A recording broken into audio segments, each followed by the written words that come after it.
Waalaikumsalam warahmatullahi wabarakatuh. Innal hamdalillah nahmaduhu wa nusalli wa nusallimu ala rasulihil karim. Faqad qala Allahu ta'ala fil Qur'anil karim. Wa man ahsanu qawlan mimman da'a ila Allah wa amila sholihan wa qala innani minal muslimin. Wa qala Rasulullah sallallahu alaihi wasallam jadidu imanakum. Qila ya Rasulullah kaifa nujadidu imanana? Qala aksiru min qawli la ilaha illallah. Sadaqallahu najib wa sadaqa rasulihil karim. Amma ba'd. Bapak Imam yang kami hormati, bapak-bapak para pengurus musholah Nurul Saadah dan jamaah salat subuh yang sama-sama mengharap ridhonya Allah Subhanahu wa taala. Hadirin yang dimuliakan Allah Subhanahu wa taala, sesungguhnya Allah Khaliq. Selain Allah makhluk selalu berhajat kepada Allah, makhluk selalu bergantung kepada Allah, makhluk selalu bersandar kepada Allah, makhluk selalu butuh kepada Allah Subhanahu wa taala. Allah Subhanahu wa taala sedikit pun, seujung kuku pun tidak bergantung kepada makhluk. Makhluk bisa bergerak, digerakkan oleh Allah, bisa pindah, dipindahkan oleh Allah, bisa tumbuh, ditumbuhkan oleh Allah, bisa hidup, dihidupkan oleh Allah, bisa mati pun dimatikan oleh Allah. Bukan karena penyakit, bukan karena virus, karena dimatikan oleh Allah Subhanahu wa taala. Seluruh makhluk lumpuh total di hadapan Allah Subhanahu wa taala. Tidak bisa memberikan manfaat, tidak bisa memberikan mudarat tanpa izin Allah Subhanahu wa taala. Seluruh makhluk sama saja di hadapan Allah Subhanahu wa taala. Sehingga bagi Allah Subhanahu wa taala satu karung dolar dengan satu karung sampah sama saja. Bagi Allah Subhanahu wa taala macan dengan kucing sama saja. Bagi Allah Subhanahu wa taala bom dengan petasan sama saja. Orang kaya, orang miskin, pejabat, rakyat sama saja. Yang membedakan ketaatannya kepada Allah Subhanahu wa taala.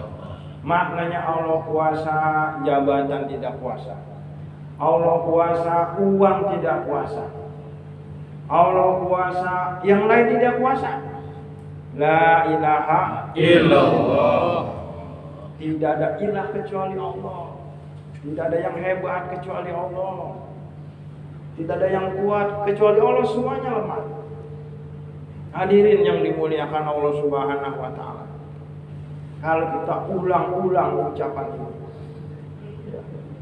sehari 25 kali kita ulang-ulang ucapan ini, kita sampaikan kepada orang lain, maka di dalam hati kita akan timbul keyakinan kepada Allah Subhanahu wa taala. Sehingga nanti ketika kita meninggal dunia, yang keluar dari hati kita keyakinan kepada Allah Subhanahu wa taala, la ilaha illallah. Man akhiru kalamihi la ilaha illallah dakhalal jannah. Barang siapa di akhir hayatnya bisa mengucapkan kalimat la ilaha illallah, dijamin masuk surga. Hadirin yang dimuliakan Allah Subhanahu wa taala, kita bersyukur kepada Allah Subhanahu wa taala. Kita telah diberikan iman. Iman ini perkara yang sangat penting. Lebih penting daripada apa saja. Lebih penting daripada uang, daripada harta, daripada udara, daripada air. Lebih penting iman. Allah Subhanahu wa taala tidak marah, kita mati dalam keadaan miskin. Dan juga tidak bangga, kita mati dalam keadaan kaya. Tapi apabila kita mati tanpa membawa iman, Allah murka kepada kita. Allah marah kepada kita. Hadirin yang dimuliakan Allah Subhanahu wa taala. Kalau bapak marah sama kita, lari kepada ibu. Ibu marah, lari kepada bapak, lari kepada kakek, kepada nenek. Tapi kalau Allah murka kepada kita, Allah marah kepada kita, kemana kita mau lari? Semuanya punya Allah Subhanahu wa taala. Hadirin yang dimuliakan Allah Subhanahu wa taala, iman ini diumpamakan, dimisalkan seperti uang. Uang ini ada di kantong kita. Kalau kita usahakan, maka uang ini bertambah banyak. Tapi kalau kita diam saja, uang berkurang, bahkan lama-lama habis. Bagaimana tidak habis? Istri minta 200.000, yang kuliah minta begitu juga, yang SMA, yang TK, yang SD, bahkan uang ini bisa habis. Tapi kalau diusahakan, apakah dalam bentuk perdagangan, pertanian, perkebunan, perkantoran, maka uang bertambah banyak. Begitulah iman. Kita beriman kepada Allah Subhanahu wa taala di sini. Kalau kita dirusak iman, nanti kita keluar rumah, lihat istri orang lain, iman turun. Lihat gadis, iman turun, terus iman berturun. Maka lama bisa habis. Maka iman ini perlu diusahakan. Hadirin yang dimuliakan Allah Subhanahu wa taala. Jangankan kita nih. Kita ini adalah manusia yang banyak dosa, banyak kotoran.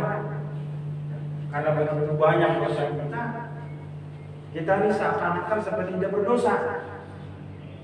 Ibarat kain putih itu, kalau sudah banyak kotoran, sudah kotor sekali, sudah hitam,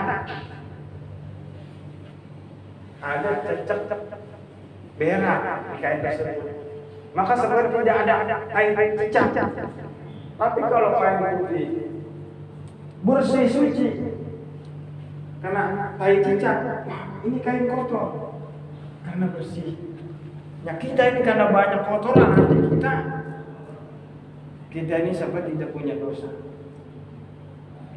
Sahabat ini sudah dijamin surga, tapi masih terus disuruh memperbaiki iman. Nabi bersabda kepada para sahabat, jadidu imanakum, perbaharuilah iman kalian.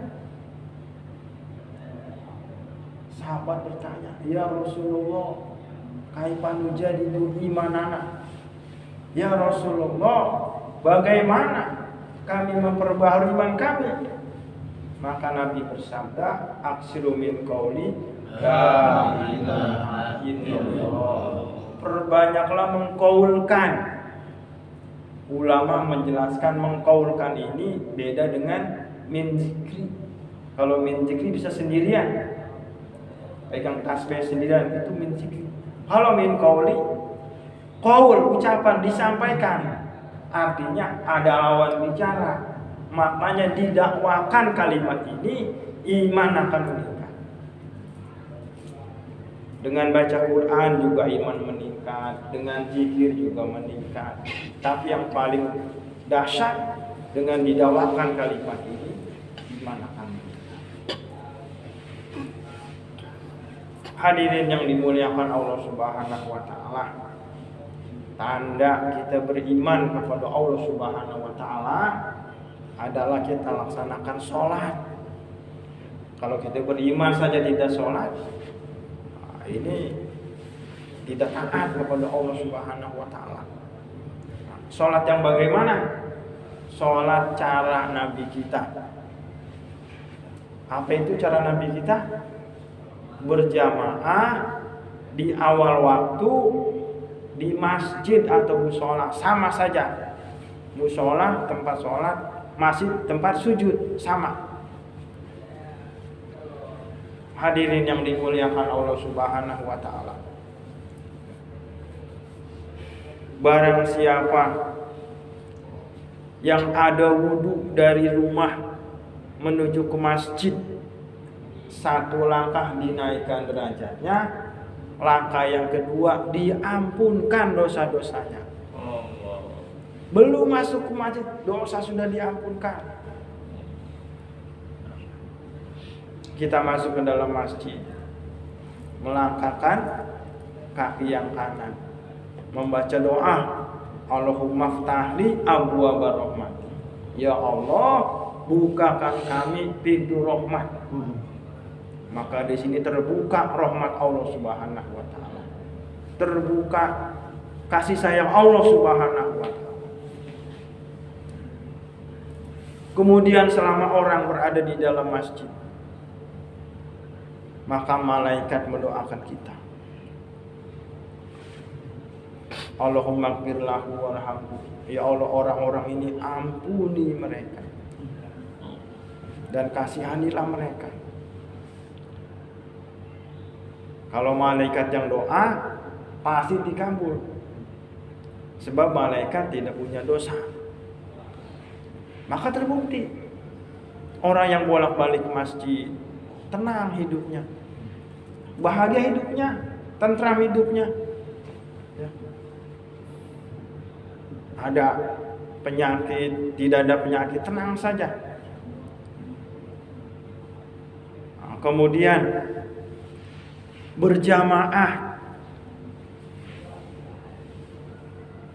ini sunnah Nabi kita. Boleh kita sholat sendirian di rumah 1 derajat. Tapi kalau di sini berjamaah 27 derajat. Diborong oleh malaikat 27 derajat. Kalau diumpamakan nih, kita beli mangga 1. Kemudian kawan kita beli mangga 1 keranjang borongan. Kalau 1 ini dipilih, ini matang cuma kecil nggak jadi, ini besar muda nggak jadi, dicari yang besar, yang tua, yang matang. Tapi kalau beli mangga 1 keranjang, mau tua, mau muda, mau kecil, diborong semuanya. Jadi kita sholat berjamaah ini seperti membeli mangga borongan. Kita tidak khusyuk, imam khusyuk, dia nggak khusyuk. Imam tidak khusyuk, jamaah tidak khusyuk, barisnya lurus, dia nggak khusyuk, dia nggak bagus. Makanya kita penting sholat berjamaah. Kita punya tangan 5 jarinya nih, ya kan? Coba kalau sendiri mau makan nasi pakai jempol, nggak bisa. Ini nggak bisa juga. Ini yang paling panjang nggak bisa. Ini yang manis nggak bisa. Ini yang kecil nggak bisa juga. Tapi kalau makan berjamaah 5 jari, maka bisa.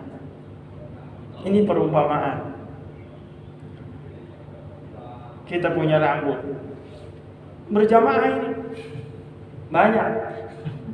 Coba rambutnya 1. Kepalanya gundul. Kita punya gigi berjamaah banyak, bagus kan? Coba kalau giginya 1. Baik. Nah, seperti doyok. Wow. Jangan ngomong Pak Haji dong. Orang membangun rumah nih berjamaah, gentengnya banyak, kan gentengnya 1, kebocoran.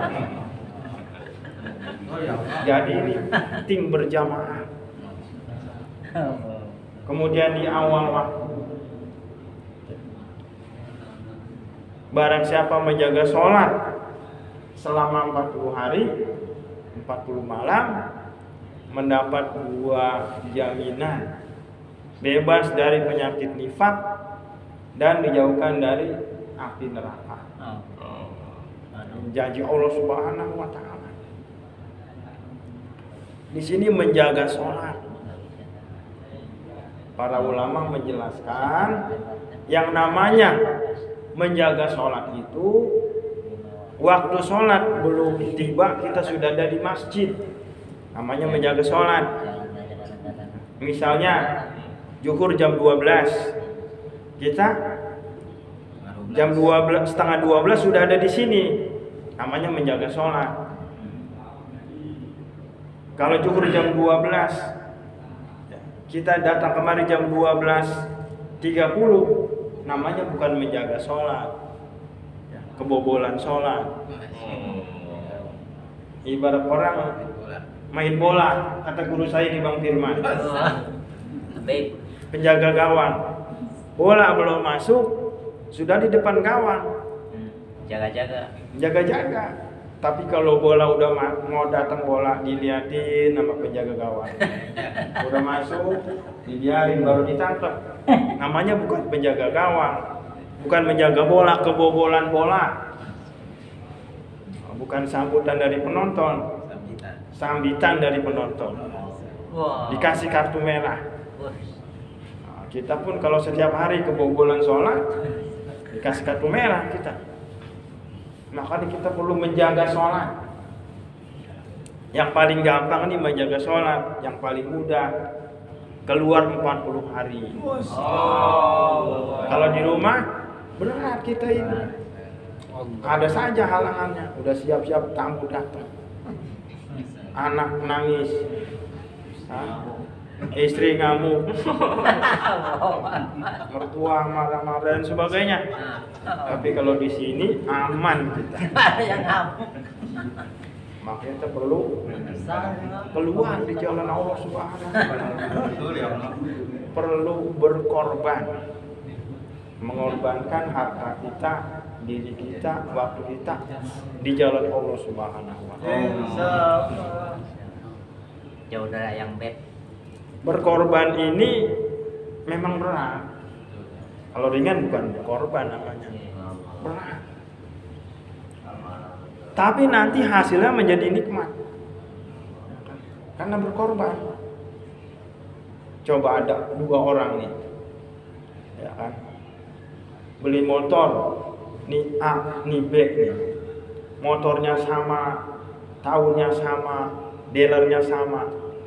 Cuma yang satu karena bapaknya banyak uang, dibelikan oleh bapaknya. Kalau yang satu ini nabung sedikit-sedikit, 10 tahun baru beli motor. Maka beda.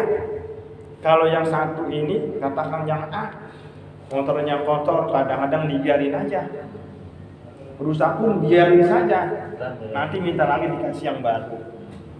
Tapi kalau yang ini, motor yang B ini, kotor sedikit dicuci, kan ada rasa cinta, ya kan? Udah dicuci bersih, dilap lagi. Kadang-kadang pakai tisu ngelap. Kan ini motor turunan, ini motor perjuangan, maka beda rasanya. Begitu pula perkara agama. Kalau kita mendapatkan agama, kenapa Islam? Bapak saya Islam, ibu saya Islam, kakek nenek Islam. Makanya kita Islam keturunan. Kenapa namanya Pak? Islam kong cucu. Dari kong sampai cucu Islam. Islam keturunan. Tapi kalau mendapatkan agama dengan susah payah, dengan perjuangan, tinggalkan istri, anak, perdagangan, orang tua, besan mertua, tetangga semua ditinggal, susah payah, maka ini namanya Islam perjuangan. Imannya kuat. Nah, jadi kita perlu berkorban. Dunia tempat berkorban, akhirat tempat menikmati. Sebenarnya bukan cuma orang beriman yang berkorban, orang kafir pun berkorban, mati-matian. Nabi Musa berkorban. Firaun korban nggak Pak? Korban. Firaun gelisah, susah, resah, keluarkan bala tentaranya, membunuh semua bayi-bayi, ya kan? Fir'aun berkorban habis-habisan supaya hancur Nabi Musa. Nabi Musa korban habis-habisan supaya Fir'aun dapat hidayah. Sama-sama korban. Tetapi yang Allah bantu adalah Nabi Musa. Fir'aun Allah hancurkan karena batil. Nabi Ibrahim berkorban sampai dibakar. Namrud korban juga, mengumpulkan kayu bakar. Ya kan? Susah payah itu kayu bakar dikorbankan. Jauh lagi tidak. Sama-sama korban. Cuman Nabi Ibrahim berkorban menuju surga, Nabi berkorban menuju neraka. Sama korban juga. Makanya kita korban untuk menuju surga. Ya kan? Nah, untuk itu kita diminta pengorbanan nih. Dari sini akan keluar 40 hari tanggal 30 Agustus. Maka dari sekarang persiapkan. Insyaallah. Apa yang disiapkan? Yang pertama amal. Ya kan? Sambung dengan markas. Jaulah 1, jaulah 2. Tiap hari bicarakan pentingnya keluar. Kunjungin kawan-kawan. Kumpulkan uangnya. Kemudian 3 hari sebelum berangkat kumpul di sini, tasnya semuanya yang belum siap dikunjungi. Setelah siap kumpul semua, baru berangkat ke kebun bibit. Nanti di sana dikeluarkan. Kami di sini sudah 3 hari 3 malam. Kami sudah memanfaatkan kipas angin, AC, air, bahkan kami dijamu luar biasa. Kami tidak bisa membalas kebaikan orang-orang sini. Allah Subhanahu wa taala yang membalas dengan balasan yang lebih baik lagi. Itu saja, kami sudah datang kemari ke Lampung. Kami mengharapkan nanti orang Lampung datang juga ke Jakarta.